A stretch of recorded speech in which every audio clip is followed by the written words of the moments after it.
Welcome to The Source, where we combine the headlines with in-depth conversations with the newsmakers themselves. Sitting in for Pinky Webb, I'm Ria Tanjuatco-Trillo. The son of Justice Secretary Boying Remulla has been arrested in a drug operation. In a handwritten statement shared by Justice spokesperson Mico Clavano, Justice Secretary Remulla says he will not intervene nor influence the situation of his son, 38-year-old Juanito Diaz Remulla III. The Justice Chief also thanked the Philippine Drug Enforcement Agency, or PDEA, for, quote, doing their job without fear or favor. Now let's go straight to the source of the story. Philippine Drug Enforcement Agency, or PDEA spokesperson Derrick Carreon joins us. Director, thank you so much for being here this morning. Yes, ma'am. Good morning. On behalf of Director General Wilkins M. Villanueva, it's an honor to be here, ma'am. Sir, could you tell us exactly what happened and how Mr. Remulla was arrested and the events that led up to his arrest? Yes, ma'am. Based on the report that we received from the Ninoy Aquino International Airport Interagency Drug Interdiction Task Group, the controlled delivery operation was conducted on or about 11:10 in the morning of October 11 at Primrose Street in Ponteverde VF Resort Village in Talondos, Las Piñas City. And the package containing about 893.91 grams of marijuana kush with an estimated street value of about 1.25 million pesos was addressed to Mr. Remulla. So the controlled delivery operation was conducted against him on that day, ma'am. All right. So this happened on Tuesday, I believe, and we only really heard about it yesterday, Thursday. Why was there that lag between the time that the arrest actually happened and when it came out? Well, apparently, ma'am, I'm explaining on behalf of myself, being the point person for media inquiries. We were only able to confirm it yesterday based on the official report, since I didn't have immediate access, having been directed to attend an equally important seminar workshop for the past 2 days. So I only got to confirm it last night, ma'am. So that was the point why I was only able to answer media queries as of last night. I see. All right. Now, when authorities came and were carrying out or about to carry out the operation, did they know that this person was the son of the Justice Secretary? I didn't get to ask our operatives about that, ma'am, but perhaps they might have had an idea based on the surname. But I guess I'll get back to you on that, ma'am, once I get to ask them. Right. Thank you. And upon his arrest, did Mr. Remulla say that, I am the son of? Oh, again, ma'am, perhaps if you'll allow me to interview someone from the unit, I wasn't able to even get that chance as well. After getting the report last night, I just immediately jumped into answering the immediate questions pertaining to the operation. But well, ma'am, please allow me to ask them perhaps later when I get to talk to someone from the unit. Yes, that would be great. Now, Director, do we know if there were were there other people arrested aside from Mr. Remulla during this operation? Well, based on the report, ma'am, I guess he was the lone suspect arrested during that particular operation. If you will allow us to perhaps explain a little on what is a controlled delivery operation. Yes, please. Controlled delivery involves the identification of a contraband that was sent through, particularly through a parcel service. And this is why, ma'am, it was an interagency task group that conducted the operation. We did this in tandem with the Bureau of Customs, of course, led by Commissioner Yogi Filimon El Ruiz, who was a former PDEA official himself.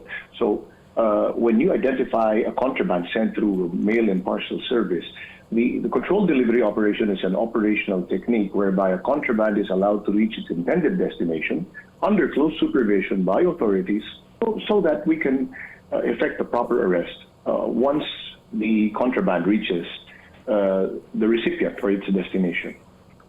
All right. Thank you for clearing that up for us. Now, do we know right now where Mr. Remulla is being detained?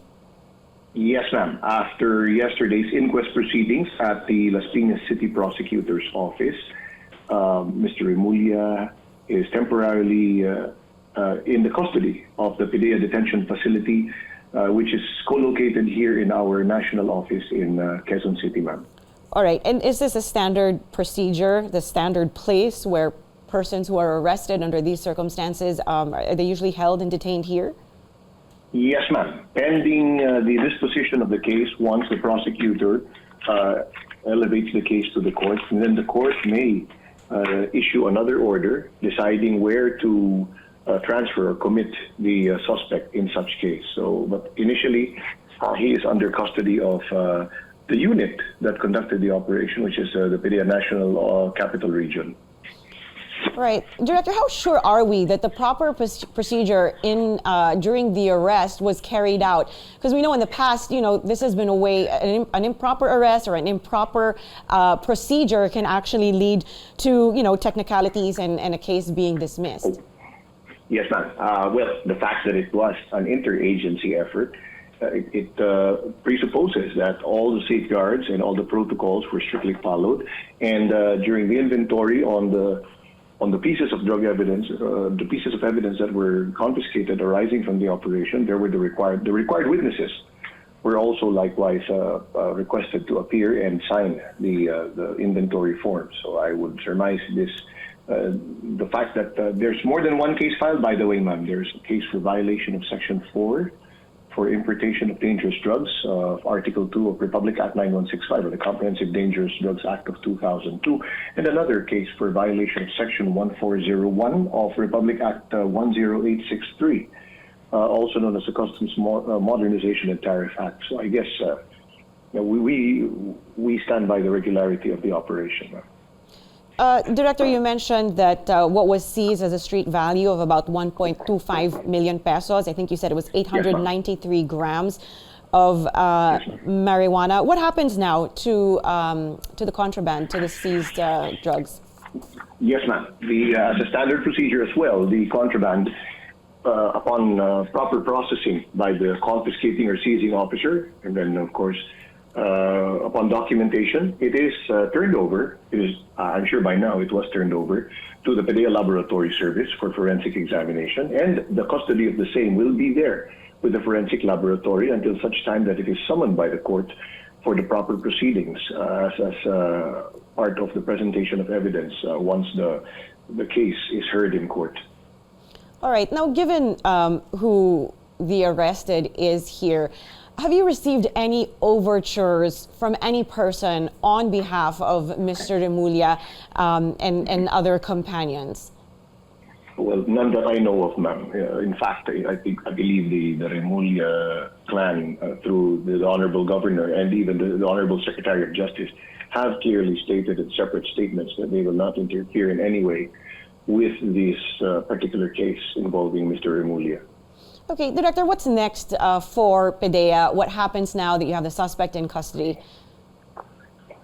Well, of course, this is just one case, ma'am, but on a bigger picture, the mandate of PDEA continues as the lead agency in the national anti-drug campaign, and we are, of course, complying with the marching orders of the President on going after the sources of illegal drugs while putting equal emphasis on rehabilitation and reintegration of victims of the illegal drug trade, and particularly focusing on the users and those who were enticed to join the illegal drug trade because of for lack of any decent means of livelihood. All these programs, ma'am, are in place under the Barangay Drug Clearing Program, and of course, this is for the community-based drug rehabilitation program. It's jointly being administered by the DILG along with the DOH and other participating support groups, even from the private sector. So definitely we are following the marching orders of the President in regard to putting equal emphasis on rehabilitation and reintegration of victims of illegal drugs. All right. In the case of Mr. Remulla, I think you mentioned some charges earlier. Remind us again, what charges will be filed, and are these bailable offenses? Well, then, for Section 4, importation of dangerous drugs of Republic Act 9165, normally the prosecution may not recommend any bail for this. So, but of course, again, it's on the recommendation of the prosecution and upon the discretion of the court. bail may or may not be granted, but ideally under the provisions of RA 9165, bail is not usually recommended for such a case, since it's a major offense under Article 2 of RA 9165. So again, we have to wait for the recommendation of the prosecutor once they file the case in court.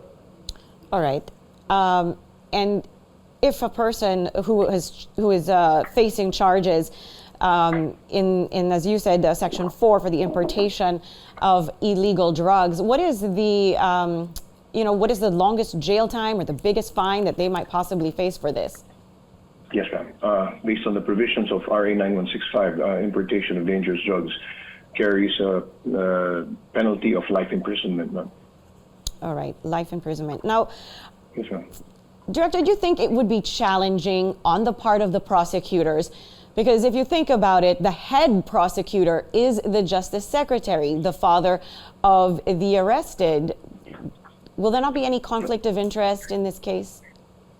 Well, ma'am, the fact that the Honorable Secretary of Justice has clearly stated that they will not interfere in any way, I guess that would allow the prosecutors a free hand in handling this case. And well, we have faith in the system, ma'am, in the justice system, that it will work based on the rule of law. All right. Now, we've been under a new administration for over 3 months now. Talk to us, Director, about the status of the Marcos government's approach to the drug war, and how different is it at all from the Duterte administration? Well, as we mentioned earlier, ma'am, the President has given orders that indeed we will continue our efforts in the anti-drug campaign. But again, giving equal focus also on providing the proper intervention through rehabilitation and reintegration for those who have been who have fallen victim to the illegal drug trade. So the drug situation is we're in a good state. The government is on top of the situation with no less than the President at the helm. There is a holistic anti-drug program in place through the Barangay Drug Clearing Program. If you will allow us, ma'am, to brief you on the status of the drug affectation in the country, out of 42,046 barangays in the country, we now have a total of 26,093 drug-cleared barangays. These are barangays that used to be affected with illegal drug problem and that now have been cleared. The remaining drug-affected barangays nationwide number up to 9,414, with the percentage of drug affectation being only at 22.39.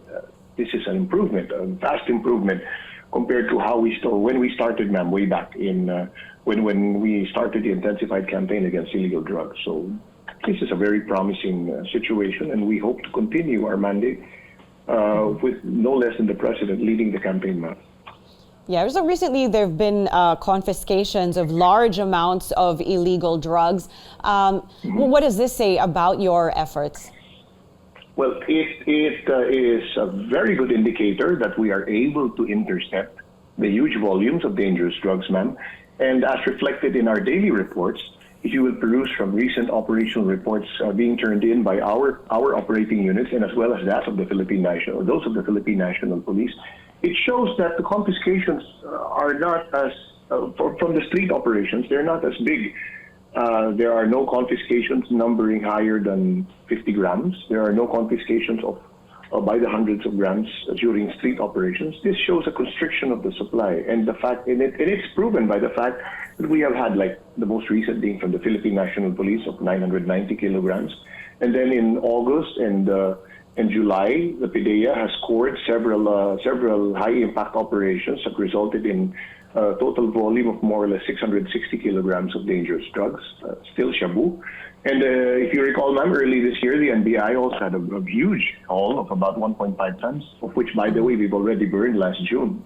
So the constriction of supply indicates, or is already being felt on the ground when we see the operations being conducted, result in confiscations of smaller amounts. So that would mean that we stand by our assessment that there is no resurgence of illegal drug activities, because we're able to immediately confiscate the huge volumes that are being smuggled in through the country.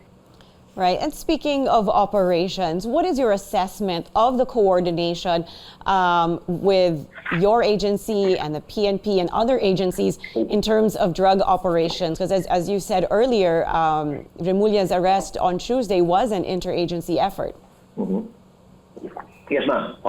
All these major confiscations of illegal drugs are done through an interagency task group. Particularly, like for instance, what happened recently with the Philippine National Police Drug Enforcement Group being the lead agency. It was an interagency effort again, where we were there. The PDEA was there. The Joint Task Force No of the Armed Forces also is there. The NICA, or the National Intelligence Coordinating Agency, was there, and likewise the Bureau of Customs. So it's important to note that the best approach, even in other countries, when it comes to huge volumes of dangerous drugs such as these, is to go interagency, and that's the best way. We've proven it several times over through those huge operations that we've conducted, even since last year, ma'am. And it's a continuing operation, by the way, covered by an intelligence project, which is what we call a case operational plan. So the public can rest assured that the government is indeed on top of the situation, and it shows that all government agencies have a good working relationship, have good interoperability, and a very good coordination. So, in other words, there is no longer any competition, but rather there is collaboration among all participating agencies. Right. That being the case, Director, can you talk to us a little bit about when it comes to drug cases, what is the conviction rate? We had DILG Secretary Ben-Hur-Abalos say that there are some cases that get dismissed because of technicalities, but of the cases that are ongoing or have been filed in the recent past, what's the conviction rate? Well, I can speak for our agency, ma'am. In regard to PDEA, we have recently reported that, in fact, we're happy to report the improvement in our conviction rate, which is now at somewhere in up to 60%, 60 to even 70% of drug cases that we file in court result in conviction. So I believe that is a very good batting average in regard to our drug cases. All right, so 60 to 70% conviction rate. Sir, thank you so much for your time this morning. We do appreciate it. That was PDEA spokesperson Derrick Carreon. We'll be taking a very short break. Stay with us. You're watching The Source on CNN Philippines.